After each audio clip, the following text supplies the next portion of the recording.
This is a clip from Beyond Classified. You can access the entire episode now at rockfin.com/FKN+. We live in very special times.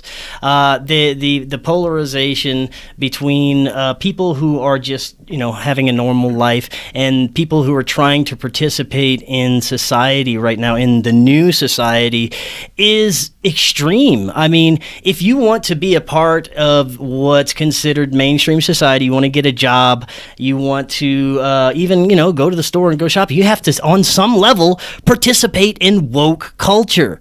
I remember whenever I was still working for corporate America, the music was awful. I'd be subjected to the way that I was told and trained to treat people, the ideals behind business. I could already see it coming when I was still in the workforce. I can't imagine the levels it's jumped to, even in the past couple of years, because this is when we've seen this incremental changes going on. So if you want to participate in life and participate in the workforce, you got to be subjected to wokeness. And I feel sorry for that. I try and live in my own little utopian universe and not participate in that world as much as possible. Even if I have to go to the grocery store sometimes, I have to say a prayer and, get ready and put my shield up, but I'll be glad when I'm back out of it. And I'm just glad that I'm not subjected to too much of this mainstream kind of reality to where I have to participate in it at all. Because if you want to get ahead now, you got to, right? Oh, yeah, of course. And if you... The thing is that if you don't come out and say that you support it, then you're a bigot. All right. So as I said before, you ain't got to be gay. You just got to be able to take a dick. So that really exemplifies the whole deal. It's like, well, I'm not down with, transgender. Oh, were you scared? It's like, well, no, I'm not scared. I mean, you know what I'm saying? I'm not scared of them. I just don't want to hang around them. You know what I'm saying? It's just all good. They can go be in their little corner. And as we all know, folks who usually go through that transition and all that, a lot of these people are really mentally unstable. And a lot of them go through depression as well, because a lot of times they put themselves on like estrogen pills and stuff like that to try to, and it's not natural to the body. So the body's trying to fight against something unnatural happening to it. We all have natural tendencies.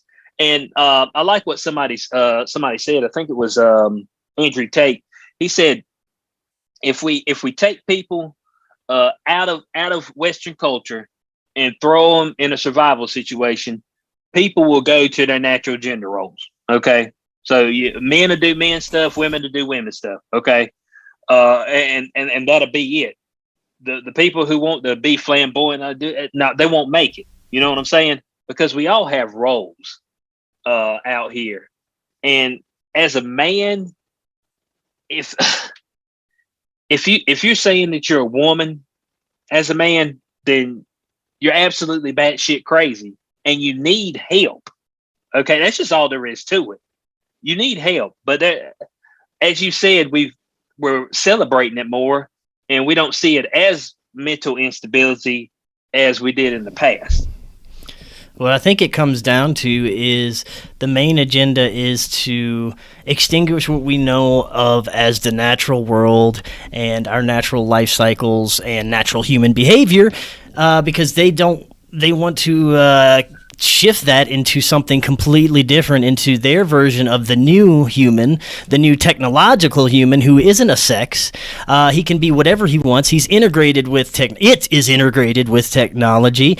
It can be a man, a woman, a pony, gender fluid, whatever you feel like, and you get to be part of the metaverse. You get to be part of technology and integrated into this kind of hive mind system where you're in your house all the time. You're in a chair. You're stuck here.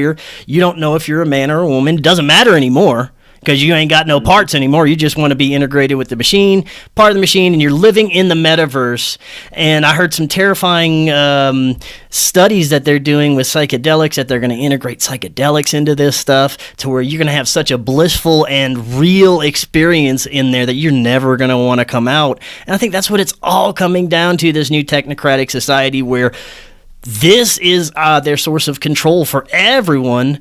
And when people can be whatever they want, and they have the idea that they can change from their sex or even be an animal or a monster or a creature or a superhero, man, that's appealing to some people. To be anything other than their boring selves or what they were born as, and to be given the opportunity to do that in the metaverse, man, people are going for that. And that's what our terrifying future, I think, is looking like, really.